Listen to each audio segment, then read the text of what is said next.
Last year, one of my rental properties got absolutely destroyed when a car drove straight into it at 60 miles per hour. Since then, I've been dealing with the fallout of that accident, both emotionally and financially. Turns out repairing a house is stupidly expensive. And what's even worse, insurance isn't covering all of it. So if this doesn't go well, I might be out of pocket a lot of money. We're talking over $50,000. The good news is I think I may have found a way to turn this around and maybe even make a profit on this house. I've also learned a lot of important lessons about investing in rental property that I want to share with you in this video so that you don't make the same mistakes that I did. Hey guys, I'm Rose and welcome to Money Diaries. I paid off $100,000 in debt and built a 7-figure investment portfolio all by my early 30s. I have just been obsessed with financial freedom for the last 10 years. And in this Money Diary series, I'm sharing with you everything I learned along the way, as well as everything I am still learning. So with that, let's get into it. As with every episode of Money Diaries, I always start with an update on my crossover point. For those of you who don't know, your crossover point is the point at which the passive income from your investments exceeds your living expenses every month. At that point, you know that you have crossed over from depending on a paycheck to pay for your life over to becoming financially free because you no longer have to work because you have investments covering your lifestyle. Honestly, I don't know why they don't teach this concept in school. If someone had sat me down at a young age and told me about what a crossover point is, or that even something like that was possible, I think I would have managed my finances very differently earlier on. So anyway, update on my March 2024 crossover point. So over the last few months since I started this Money Diary series, as you can see, the two lines in my crossover point chart have been very kind of unstable and inconsistent. Sometimes I failed to reach the crossover point. Other times I exceeded it. And as for this month in March, let's see how I did. So basically it looks like my expenses for March were $6,841, which for me is a pretty good month. And then for passive investment income, I had a total of $2,169. It's quite a drop from previous month, and I'll explain why in just a second. The breakdown of my passive investment income was first a modest $56.67 from my high yield savings account, which I actually have at Capital One 360. I keep my emergency fund and extra little savings in there, and that pays me monthly interest every month. It's not a lot, but it's certainly better than nothing. And then next, I had income from my retirement portfolio.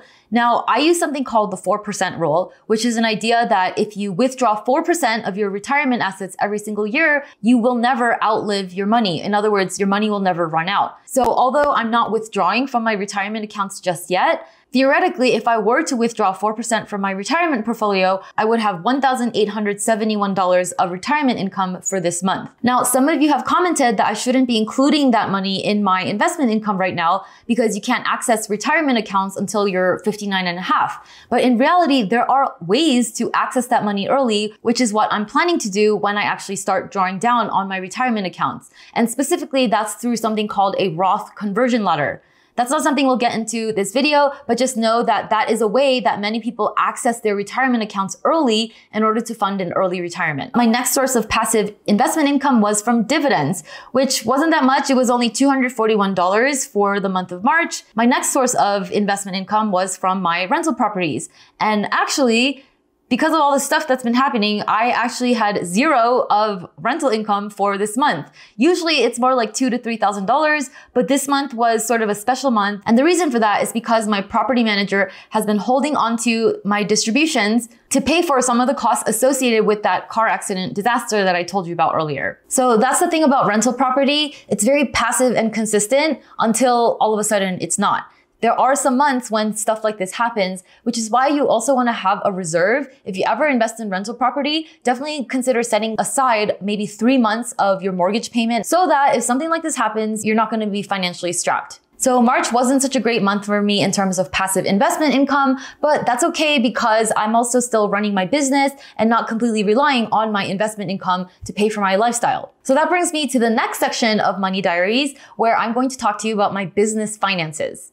Now, by far the best financial decision I have ever made was to quit my job and start working for myself and start a business. Literally, my business is what has funded my financial freedom. Yes, I could have done it working at a job, but it just would have taken me a lot longer. Because the thing is, in order to reach financial freedom, you need income to make that happen, right? Your income is your shovel. So the bigger shovel you have, the faster you're gonna get there. Now, I have a couple different sources of revenue in my business. Number one is I have AdSense income because I make YouTube videos and there are ads placed on my videos, and YouTube will pay me a cut of that advertising money. And so in March 2024, AdSense income was $7,128.09. And then I also have affiliate income, which is where I promote other people's products and programs to my community. And in return, I get a commission. So affiliate income in March was $7,887. And then last but not least, this is the main source of revenue in my business, which is my online courses. I have online courses about investing, options trading, and financial freedom. You can actually find links to that below in the description. Shameless little plug there. And the revenue for that in March was $42,614.46. And so total revenue for the month of March, now we're just talking revenue, we're not talking profit. I'm gonna get into expenses in a second. But total revenue for March was $57,629.56. And now, just like with your personal finances, it's not about what you make, it's about what you keep.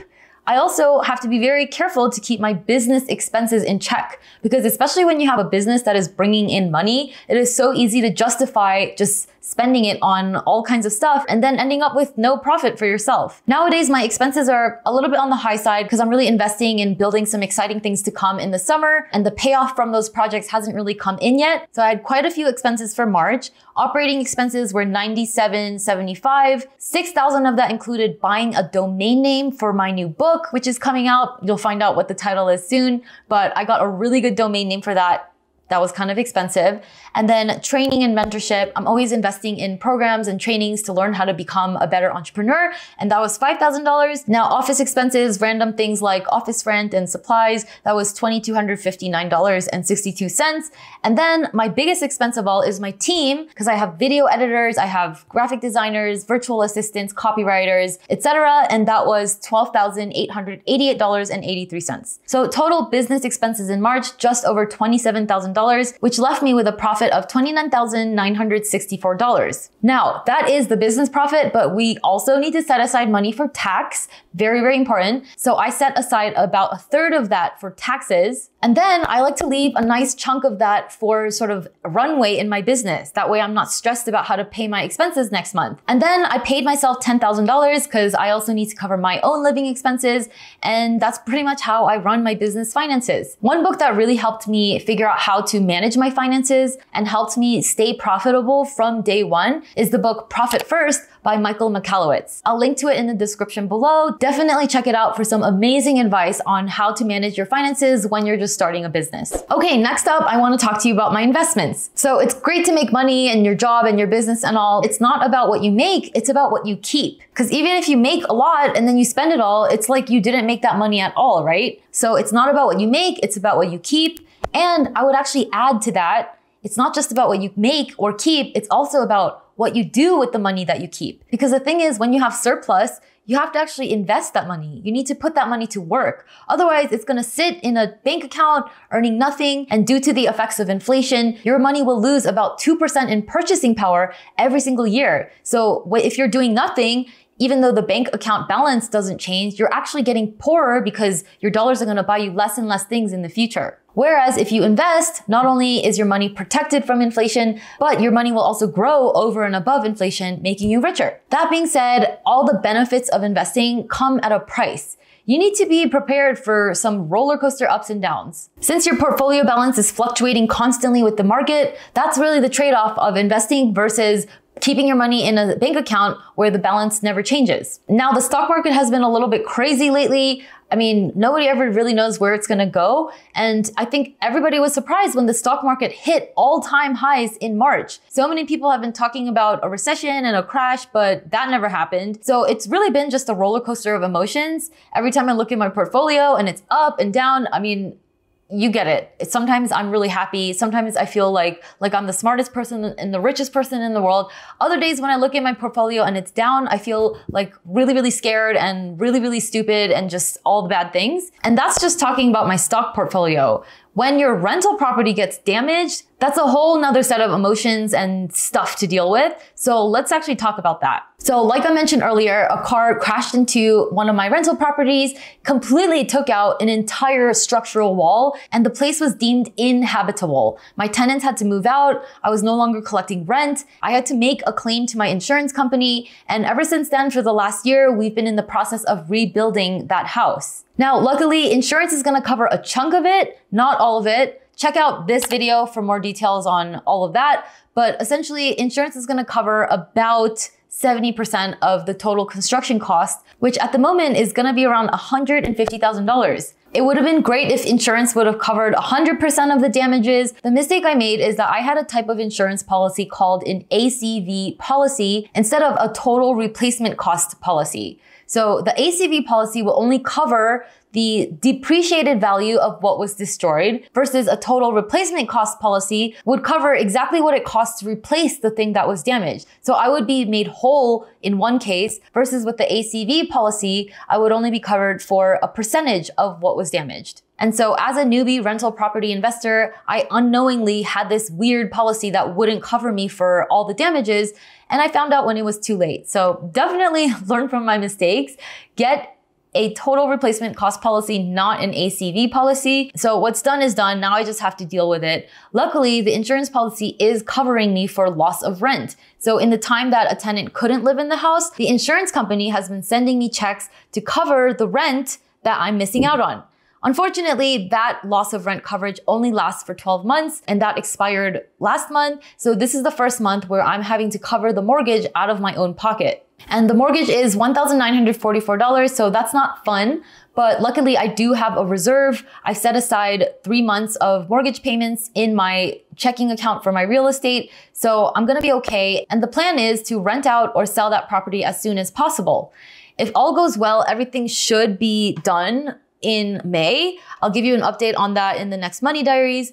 But basically my plan is I'm not only replacing what was damaged, I'm also gonna just take advantage of all of this to slightly upgrade the house. So I had to redo the kitchen, so why not make it a little bit nicer than it used to be, renovate it, redo the guest bathroom, which was also destroyed. And so killing two birds with one stone, which is one, repairing the house so it's livable, but also at the same time, renovating to increase the value of it. That's why I elected to do a little bit more than what was required to get the house livable again. I put new flooring and I decided to upgrade all the cabinets and countertops with granite countertops. I'm repainting, doing light fixtures. And even though this is gonna cost me even more out of pocket, I decided that it would be worth it because I would be able to fetch higher rents or even a higher sale value because of the upgrades that I made. One of the things I decided not to do is the property has these really ugly popcorn ceilings and it would have cost me $10,000 to remove them. And even though I really wanted to, because people generally don't like popcorn ceiling,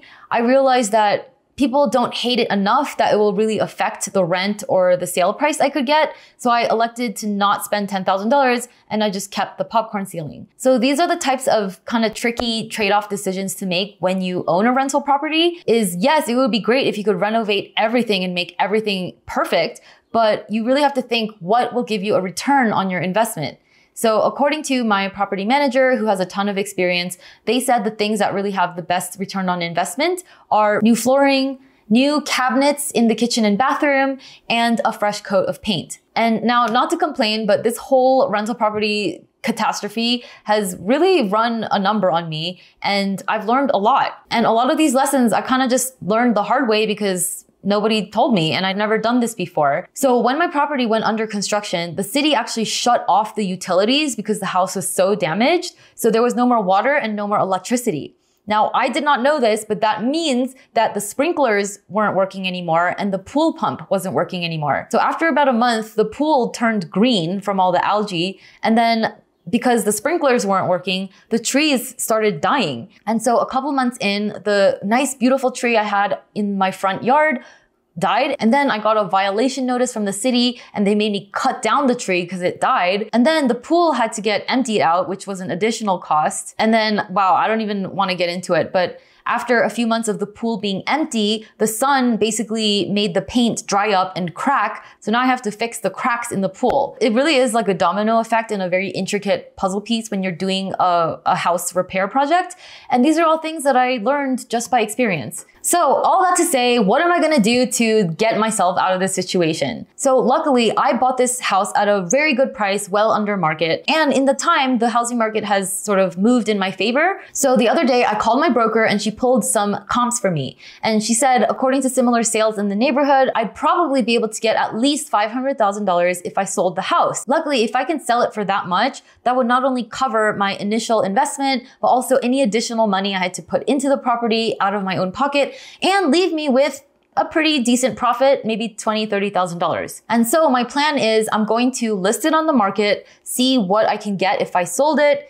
And at the same time, I'm going to put it out on the rental market and see what rent I can get. And then from there, I'm just gonna decide what's best. Because on one hand, I would love to just get rid of this property, sell it, just recoup my losses and move on and forget about this whole experience. On the other hand, I'm thinking if I sell the house and I pull out my money that I've invested into it, where am I going to invest it in next? I don't necessarily want to put it in the stock market right now because the stock market is at all-time highs and dividend yields are very low. So that's really something to consider. Before you sell out of one investment, you want to think where are you going to put it into instead? Because I also don't want to just have it sitting in cash. So more likely than not, I'll end up renting the house and give the tenant a 60-day clause in the lease that says if I sell the house, they have to move out. That way I can sell whenever I want while still getting the rental income along the way. I would love to hear from you in the comments. If you were me, would you sell this nightmare of a house, take your profits and move on? Or would you keep it and just keep renting it out? Let me know in the comments. And now for the budgeting section. This is actually where most people tend to click away at this point, but budgeting is really important for financial freedom because how else are you going to know when you've reached financial freedom? You need to have a really good handle on what your living expenses are, where your money goes, so that you know how much you need your investments to generate for you. People who have no idea where their money goes or they just have a vague estimate, they will never feel financially free because they'll never know how much they actually need. So I like keeping track of my budget because I have big, ambitious financial goals and I need to know if I'm on track to reach them. So actually looking at my budget the last few months, I tend to be pretty reasonable, but I realized I wasn't putting as much away into my dividend portfolio as I wanted or initially planned to. So that's the kind of thing your budget will tell you. So for the month of April, I've already given every dollar a job. And if I plan to deviate from the budget, I have to make adjustments in my budget. So for the month of April, I've already assigned about $2,800 to put away into retirement accounts. I'm trying to get to $7,000 so that I can max out my backdoor Roth IRA already for 2024. I like to do things in advance. And then I don't have anything allocated to put away for my dividend portfolio, but I think I'm just gonna reallocate money from other categories to come up with $1,000 to put in there instead. So I'll probably take that from money allocated for Jupiter. He doesn't really have any expenses coming up, and as well as from the travel fund. Now it looks negative, but I'm actually waiting on some reimbursements from some friends. I put their tickets for Burning Man on my credit card, so that's gonna go back to zero. So I think what I'm gonna do is move, let's do 800 to dividend portfolio, just because I don't have any travel plans coming up for a while, so I should be good there.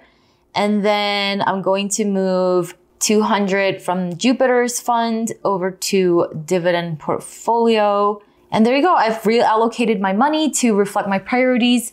Now for what dividend stocks I plan on buying, you're gonna have to tune in next month to find out. I haven't actually decided yet, but we'll talk through it together in next month's episode of Money Diaries. All right, and now for money wins and fails. I like to reflect so that I can get better with my finances each and every month. Definitely the money win for the moment is finishing the construction on my rental property. It's not completely finished, but we are really, really close and I'm quite happy with the way it turned out. I learned a lot about construction and renovation and rental property in the time, so I definitely consider that a win. As for money fails, I do pride myself on being pretty frugal with my expenses and not being wasteful, but this month in particular, I ended up buying a ton of groceries and then throwing out a lot of produce because it went bad just because I ended up eating out more than I planned. So I think the solution is to not buy from Costco when I'm alone, or just go easy on the Costco runs, and to keep my produce in like glass visible containers so that I know what I have in the fridge, because when I don't know what I have, I end up not eating it, and that's when food goes to waste. All right, so that's it for this month's episode of Money Diaries. I really hope you enjoyed it. I'd love to hear your thoughts below. Also, if you enjoy this kind of behind the scenes content,